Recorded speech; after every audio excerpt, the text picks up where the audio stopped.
O pessoal cometeu um erro muito sério, que foi colocar os dois caras mais nerds para poder dar seminário na igreja. E aí eu e o André escrevemos um livro.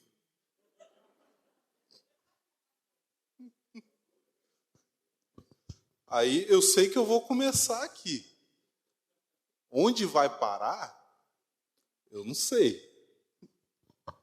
Mas a gente tá feliz de ter esse momento aqui. É um... Você ouviu o que tu falou? Ó, a Siri já está se arrependendo. Está admitindo que ela não consegue. Mas assim, a gente tem um peso para investir nessa área do ensino da igreja. É uma coisa que a gente dá muita importância, trabalha muito com isso e particularmente, né, pelos clamores, principalmente da Vanessa, que sempre falava assim, a gente faz tanta coisa para fora, tem tanto curso, tanta escola, tanto não sei o quê, a gente precisa investir aqui.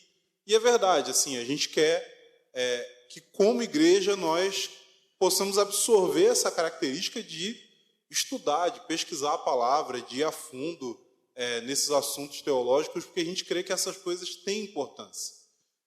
Tem algumas pessoas que ficam em dúvida ou são realmente contra a teologia. Acha que teologia é um negócio que atrapalha, que fizeram até meme esses dias, né? Que a teologia esfria o crente, né? Então é bom estudar no verão. Mas a gente acredita que uma teologia saudável, ela está ligada a um coração que é saudável diante de Deus. Por quê? Porque a teologia é simplesmente a investigação daquilo que Deus revelou na sua palavra, para que nós possamos compreender melhor quem Ele é e como a gente deve viver diante da presença dEle. Então, gente, qualquer coisa que você pensar a respeito de Deus é teologia. A diferença não é se você vai ou não fazer ou ter teologia, é a qualidade dessa teologia. Se você falar assim, não, eu não vou estudar porque Deus vai me dar por revelação tudo. Assim, mas você teve que aprender a ler, para ler a Bíblia. Não é verdade? Às vezes você não usa a habilidade, mas você tem. Ou pelo menos deveria ter.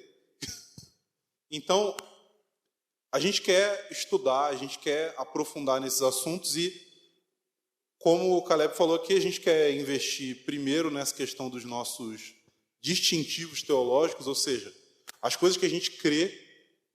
E se você é membro aqui dessa igreja, você sabe, né, que a gente fala que a gente é cristão, evangélico, calvinista, continuista, complementarista e pré-milenista histórico. O que quer dizer todas essas palavras aqui? Então, uma delas a gente está, esse final de semana, trabalhando para definir com vocês. Então, vamos lá. Considerações iniciais aqui. A gente afirma sempre que a nossa comunidade é calvinista no que diz respeito à doutrina da salvação. Então, é importante ficar claro o que a gente quer dizer com isso, mas também é importante ficar claro o que a gente não quer dizer com isso. O que a gente não quer dizer? Que a gente vai abraçar qualquer coisa que tenha o rótulo calvinista ou que esteja ligado à pessoa ou à figura de Calvino. Não. Quando a gente diz que é calvinista, a gente não está dizendo que a gente vai seguir todas as coisas que Calvino falou. Até porque nem tudo que Calvino falou a gente concorda.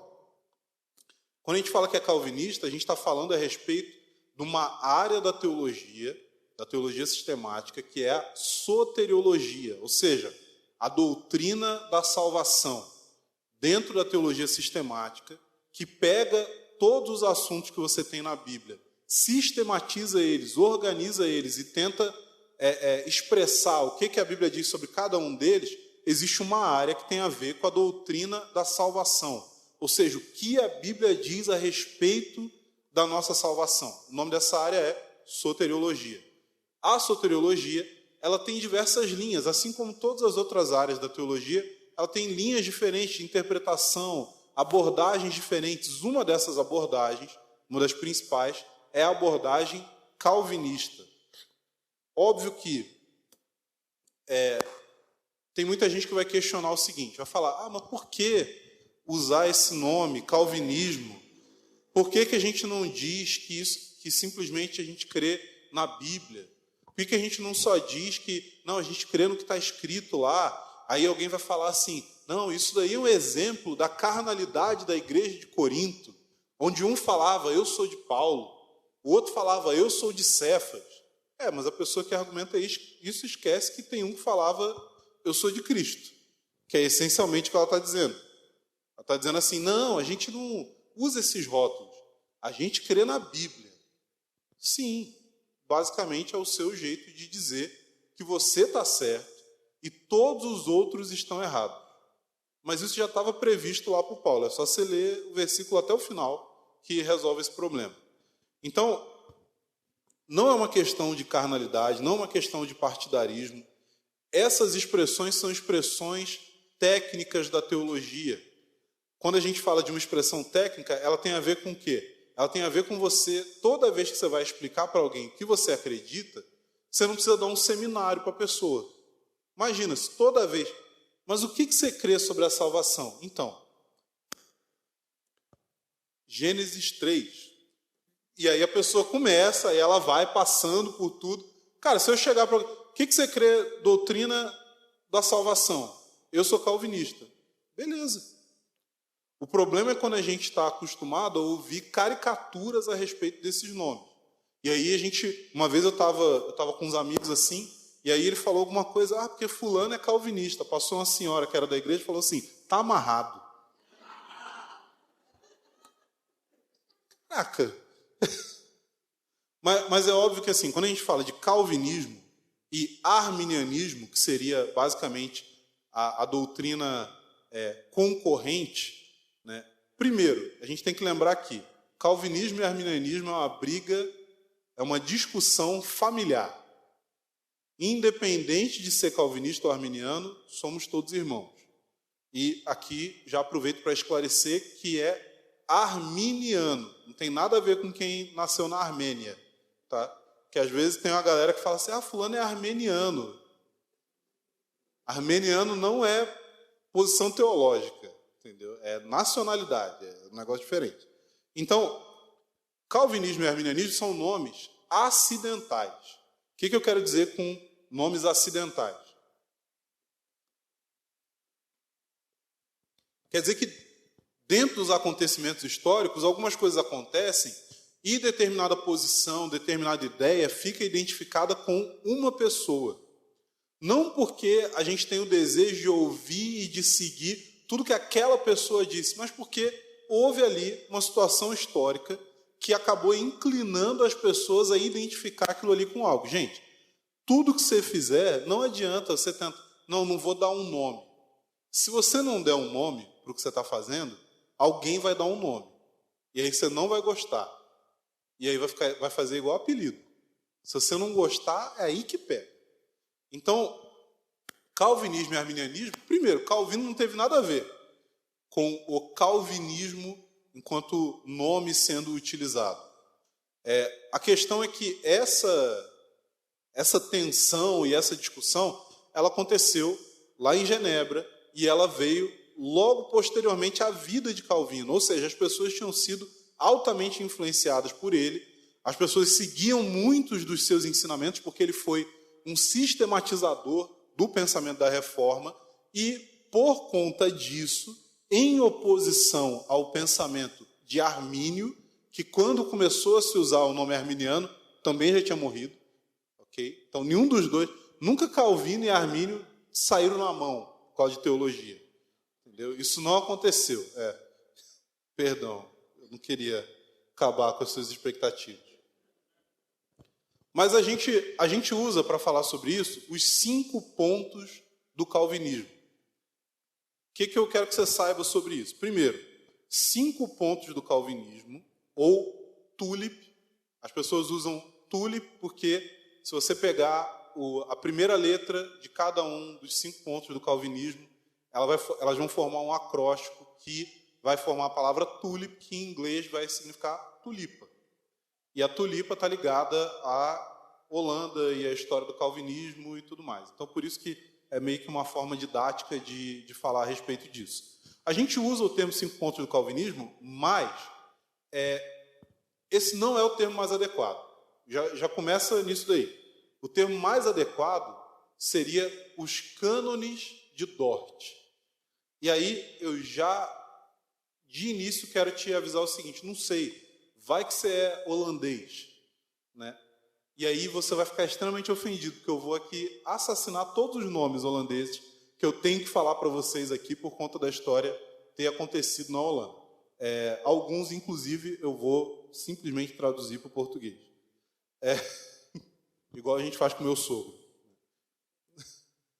Mas, o que acontece? O que são os cânones de Dort? A gente vai entrar neles daqui a pouquinho, um pouco mais especificamente. Os cânones de Dort são um resumo de uma espécie de confissão de fé que foi o resultado de um sínodo, uma reunião que houve dos oficiais da Igreja da Holanda para discutir as doutrinas dos remonstrantes, que eram os seguidores de Armínio, que foram trazer os seus questionamentos teológicos diante da Igreja na época. Então, os cânones de Dort são bem mais extensos do que os 5 pontos do calvinismo. Eles são declarações teológicas super bem pensadas e bem costuradas para poder tocar em cada um dos pontos que estavam sendo levantados ali. Então, o nome tulip, ou 5 pontos do calvinismo, não foi utilizado na história até o século XX. E a gente está falando de uma discussão que aconteceu aí entre o século XVI e XVII. Então, a questão toda do sino, dos cânones e tal, século XVI passando para o XVII, 5 pontos do calvinismo, expressão só do século XX. Então, passou bastante tempo até chegar nisso. Qual que é o problema disso daí? O problema é que os 5 pontos do calvinismo eles são excessivamente reduzidos. Eles são resumidos demais, então eles perdem muito das características essenciais para expressar o que essa doutrina calvinista pensa a respeito da salvação. E aí por isso que eu quero, no decorrer aqui desse seminário, a gente vai falar bastante sobre os cânones de Dort, ou seja, o documento histórico que é mais preciso a respeito disso. Só esclarecendo para vocês aqui, gente, esses esboços aqui, todos vocês vão receber, o Caleb falou aqui do grupo e tal, realmente é bastante conteúdo, então a gente não vai conseguir falar tudo aqui, né? Se a gente fosse falar tudo aqui, a gente podia ter trazido o colchonete já. Que aí a gente vai ficar aqui, mas aí você tem a oportunidade de pegar esse material, se você quiser estudar por conta depois, pesquisar. Fala bem a verdade, gente. A melhor coisa que você vai receber aqui vai ser esse material. Porque, como eu disse, né, a gente decidiu escrever um livro. E vocês vão ver. Quando vocês abrirem o arquivo, vocês vão ver. Gente, só vamos então entrar na questão histórica aqui, que é o que eu quero passar para vocês nessa introdução. Então, Jacó Armínio, que, né, não vou chamar de Jacob, não vou chamar de Jacobus, é Jacó. Jacó Armínio viveu de 1560 até 1609. Teve um períodozinho ali em que ele e Calvino estavam vivos na mesma época, né?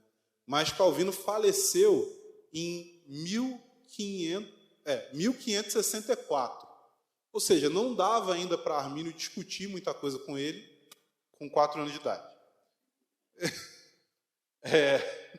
Então, o que aconteceu? Armínio foi estudar em Genebra, e aí, estudando em Genebra, debaixo do Teodoro de Beza, que foi o sucessor de Calvino lá na cidade, ele mudou para Amsterdã, antes de começar a fumar maconha lá, começou a pastorear uma igreja lá em Amsterdã, E aí ele foi chamado para defender as visões do seu antigo professor contra os ataques de um teólogo que era chamado Dirk Volkertzoon.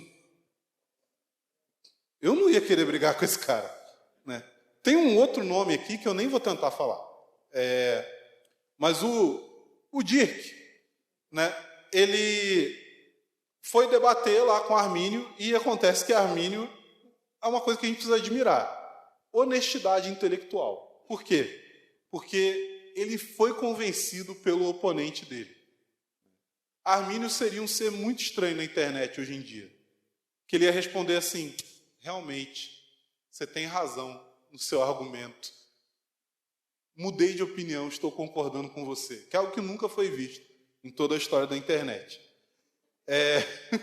Então, o que aconteceu? Ele começou a questionar, ele questionou algumas coisas relacionadas à autoridade civil e eclesiástica e tal, e ele começou a questionar, dizendo que assim, que ele acreditava que algumas doutrinas muito características do seu tempo, ele começou a crer que elas não eram bíblicas, e ele começou a acreditar que também elas nem faziam sentido com tanto a confissão belga quanto o catecismo de Heidelberg. Só para te situar aqui, eu vou falar uma coisa que você não vai lembrar, mas, enfim. As igrejas reformadas elas têm 3 formas de unidade, que seria a confissão belga, o catecismo de Heidelberg e, hoje em dia, os cânones de Dort. Então, ele estava falando, essas 2 formas de unidade, que é uma confissão que fala tudo a respeito do que a igreja crê, e um catecismo, que é uma lista de perguntas e respostas baseada nessa confissão para que as pessoas aprendam a doutrina da igreja. Ele estava dizendo o seguinte: eu tô achando que essas doutrinas aí não estão de acordo com as nossas confissões de fé.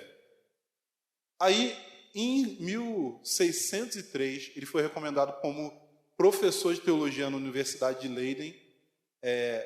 Sofreu muita oposição de um cara chamado Francis Gomaros, e aí eles começaram a debater extensivamente sobre a predestinação. Então, esse desentendimento aí, né, tinha a ver com o seguinte, que se a predestinação se baseia na vontade de Deus ou no conhecimento prévio que Deus tinha a respeito da fé que as pessoas iriam ter. Então, esse era basicamente a discussão ali. Então, Armínio defendendo que Deus escolhia pessoas baseado no fato de que ele sabia que essas pessoas iam crer no futuro e, por isso, elas eram eleitas e predestinadas. E Gomaros argumentando que as pessoas eram eleitas, predestinadas única e exclusivamente baseado na vontade de Deus, sem qualquer tipo de correspondência humana prévia ou prevista. Logo depois da morte de Armínio, em 1909, o movimento continuou seguindo as ideias dele com um homem que, pelo amor de Deus, chama Johannes Uitenborgert. Johannes Uitenborgert, um pregador da corte de Haia. 1610, eles se encontraram em Gouda, não para comer queijo, mas para discutir teologia, e ali em Gouda eles fizeram um documento chamado remonstrância. Então, essa remonstrância, que é uma palavra que significa protesto, tinha todos os 5 artigos que eles colocaram para demonstrar a sua oposição à doutrina vigente na época. Então, é por causa desse documento que expressava aquilo que os arminianos não concordavam, que surgiram os cânones de Dort, que dão origem aos 5 pontos do calvinismo. Ou seja, os 5 pontos do calvinismo são o resultado dos 5 pontos do arminianismo. Sendo assim, os 5 pontos do calvinismo não são um documento que abrange doutrinariamente tudo aquilo que se deve crer. Eles são um documento a respeito de um ponto doutrinário. Por quê? Porque se você fosse questionar, como que eu posso saber o que a igreja crê? Você chegasse lá na época, na Holanda, e perguntasse, o que me diz o que a igreja daqui crê? Eles iam falar, o catecismo de Heidelberg e a confissão belga. Depois, a isso se acrescentou os cânones de Dort, como um complemento, né? Uma explicação um pouco mais detalhada de um dos pontos ali. Então, para você entender, assim, todo mundo fala, calvinismo, arminianismo. Mas, assim, a realidade é que Armínio era um teólogo calvinista. Pronto, acabou. Tipo assim, isso daí já fecha a questão, né? De acordo com o Caleb, sim, que ele me mandou, ele falou assim, Armínio era um teólogo calvinista. Não, então cancela o seminário, que não... Como que eu vou falar que o cara discorda do negócio que ele mesmo é? Então, no documento aí que vocês receberam, vocês têm um resumo dos 5 pontos da remonstrância. Então, o primeiro ponto vai dizer que Deus determinou, antes da fundação do mundo, salvar dentre a raça humana caída e pecaminosa os que estão em Cristo por amor a Cristo e por meio de Cristo, em quem, pela graça do Espírito Santo, aqueles que hão de ser salvos devem crer no Filho de Deus. Então, dizendo aqui que a salvação é unicamente pela obra de Cristo, né? O segundo ponto é que Cristo morreu por todos os homens, resumidamente. Cristo morreu por todo e cada ser humano para trazer reconciliação para eles, mas essa reconciliação ela só é colocada em prática, ela só entra em vigência, ela só é efetiva quando o indivíduo crê. O terceiro ponto, eles vão falar basicamente o que tanto calvinistas como arminianos creem a respeito da pecaminosidade humana. O quarto ponto, eles vão falar a respeito da graça preveniente ou assistencial. Esse ponto aqui é uma das doutrinas principais do arminianismo e é uma das coisas assim mais específicas assim de um arminiano de verdade. Por quê? Porque hoje a gente tem muito arminiano falsificado. Tem muito cara que acha que é arminiano. Já viram aquele meme falou assim, comprei um cachorrinho aqui, um pitbull. Aí tem...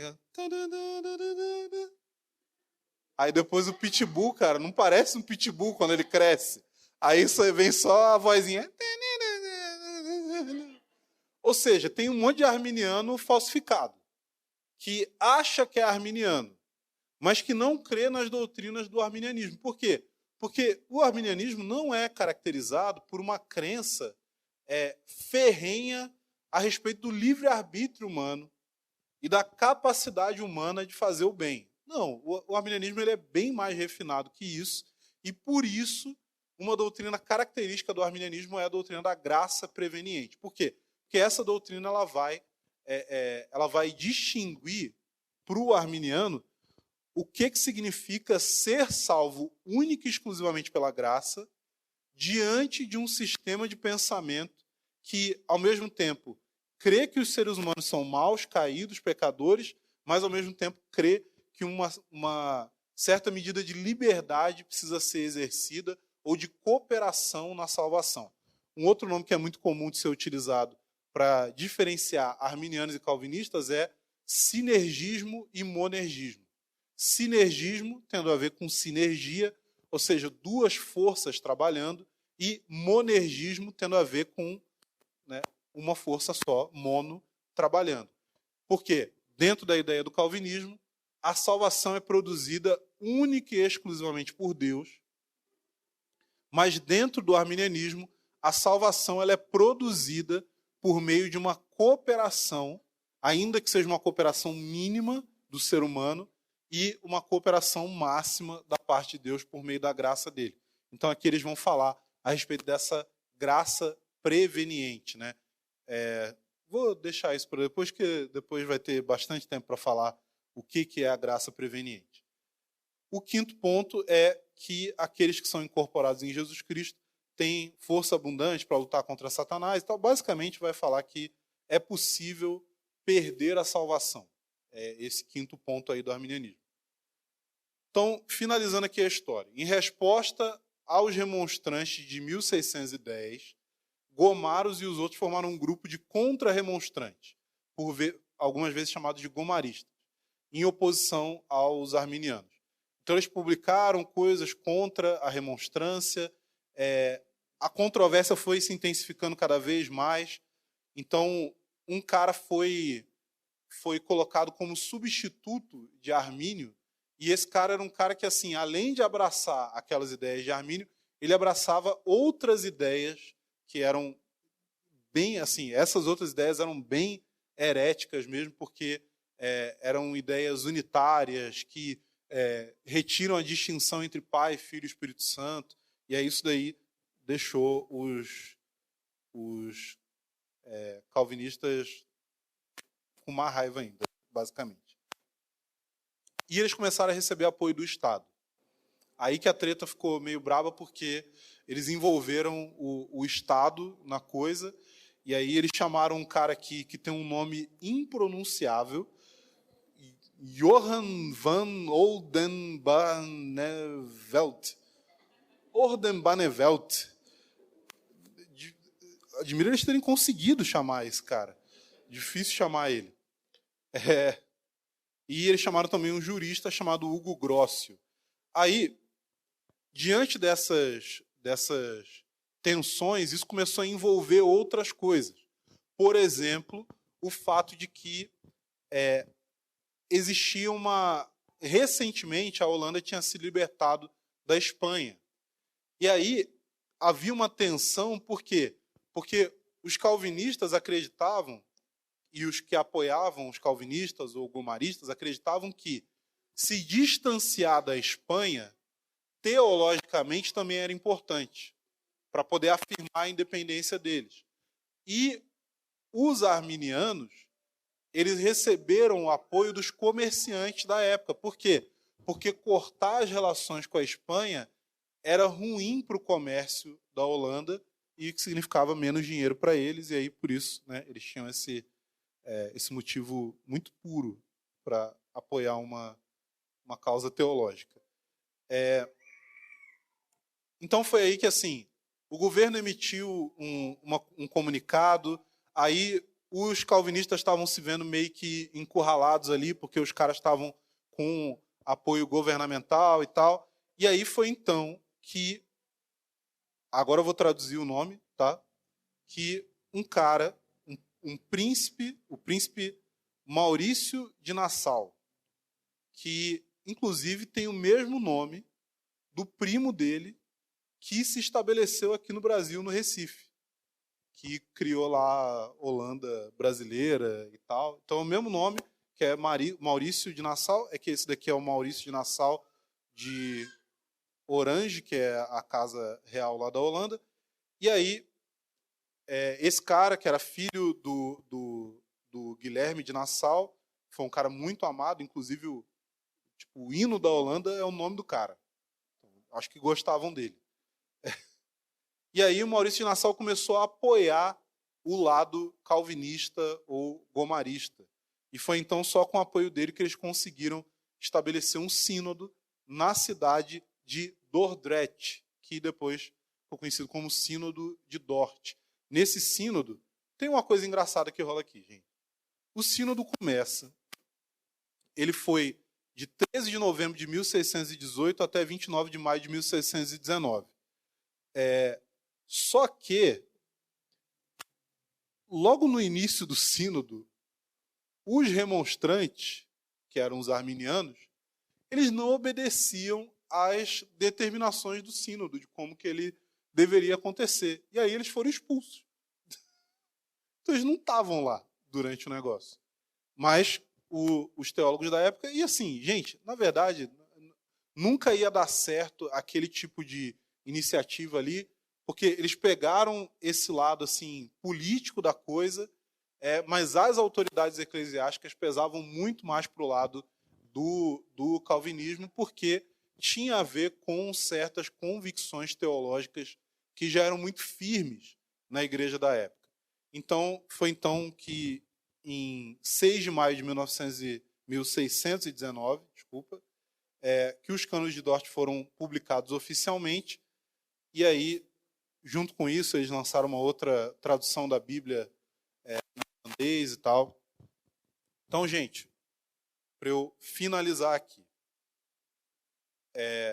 você vai ver que no esboço, se você for olhar depois, a gente tem um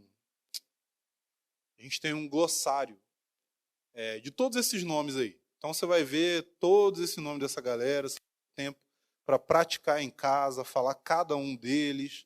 Então vai explicar aí quem são os reformados, quem são os arminianos, contra-remonstrantes, que na verdade é um outro nome para os calvinistas, remonstrantes, que tem a ver com os que criaram o documento, todos os nomes em holandês, que eu não vou tentar falar agora, e tal. Então, se você quiser ver esse resumo, você pode ficar à vontade. Recapitulando aqui, para a gente finalizar, seguinte, outra coisa que você tem no final aí são os 5 artigos da remonstrância na íntegra. Então, você pode olhar exatamente o que eles falaram. Então, eu vou recapitular aqui para você ter isso em mente e, conforme a gente for avançando, você vai conseguir identificar. O primeiro artigo ele tem a ver com a eleição realizada com base na presciência. O segundo artigo tem a ver com a expiação ilimitada, né, que tem a ver com o quê? Cristo morreu por todas as pessoas do mundo. Então, o primeiro está falando o quê? As pessoas foram eleitas? Sim, não tem como você escapar da palavra eleição ou predestinação, porque são palavras que estão na Bíblia. Mas qual que é a base para isso acontecer? Aí que vai entrar a discussão dos calvinistas com os arminianos. Expiação ilimitada tem a ver com o fato de que calvinistas vão dizer que Cristo morreu só pelos eleitos, arminianos vão dizer que Cristo morreu por todas as pessoas, mas essa salvação só se torna eficaz naqueles que creem. O artigo 3 vai falar da incapacidade natural, que é semelhante à depravação total, pecaminosidade humana. O artigo 4 vai falar da graça preveniente, que eu comentei aqui. O artigo 5 vai falar a respeito da perseverança condicional. Ou seja, só vai ser salvo de fato quem perseverar até o fim, mas é possível ser salvo e cair da graça. Isso daí que seria a perseverança condicional. Gente, nosso objetivo aqui com essas palestras primeiro, trazer clareza sobre o assunto. A gente vê um monte de... Tem dois fenômenos. O primeiro é um fenômeno já muito conhecido, que o pessoal chama de...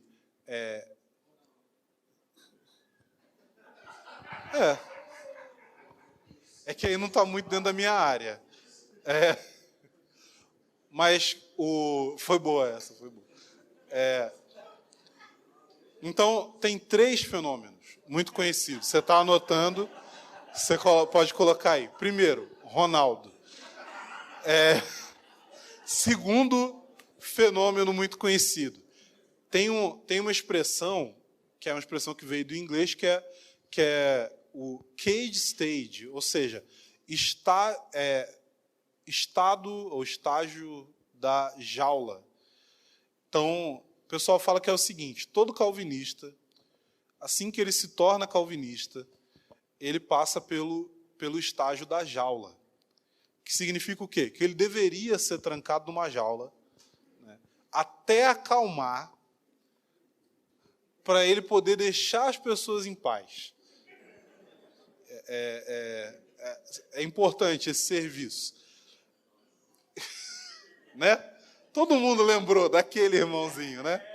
Daquele irmãozinho que ficava citando as frases do Paul Washer, né? Aquele. Ficava pregando igual o Paul Washer no espelho. Mas assim, que me leva ao terceiro fenômeno, né, que é bem conhecido, que é o chamado calvinista de YouTube. O cara nunca leu um livro, nunca estudou o assunto, não conhece a história, ele não sabe de nada. Ele só sabe papagaiar pregação que ele ouviu do YouTube. Que nem ouviu toda, ouviu só os cortes. Só os cortes das pregações. Nunca ouviu uma pregação inteira. E aí ele fica repetindo aquilo ali e tal, e aí ele fica enchendo a paciência de todo mundo, sabe? Ele se torna insuportável. Ele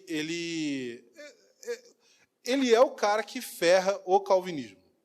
E, em alguns casos, ele, inclusive, é aquela pessoa que começa a usar do calvinismo para poder justificar a sua carnalidade. E, gente, eu sei que vocês já conheceram gente assim. Obviamente que a gente não deve descartar todo o calvinismo por causa de algumas más representações dele. Porque má representação tem de tudo, gente. De tudo. De tudo quanto é linha de pensamento, profissão. Eu falo, né, eu sou pastor, né? Digamos que minha profissão não é muito bem vista, né? Mas, assim, a gente deve ser intelectualmente honesto e sóbrio para não só, de fato, entender o que a gente acredita, mas também entender o que o outro acredita. E não tratar as crenças alheias como se elas fossem idiotas. Como se as outras pessoas não pensassem e não chegassem a conclusões por meio do seu pensamento.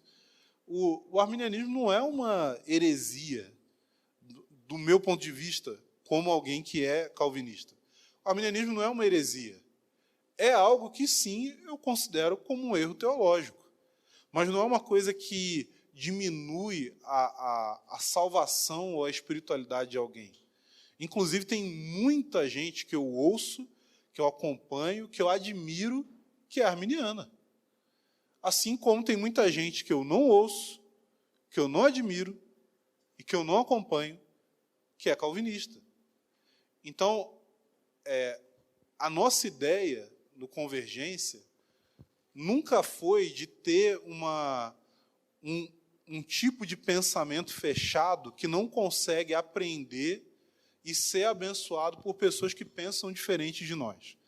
Então, a ideia aqui é o quê? É eliminar a ignorância, ou seja, conhecer de fato o que é falado por cada parte e esclarecer aquilo que a gente crê, né? E o porquê que a gente crê nisso.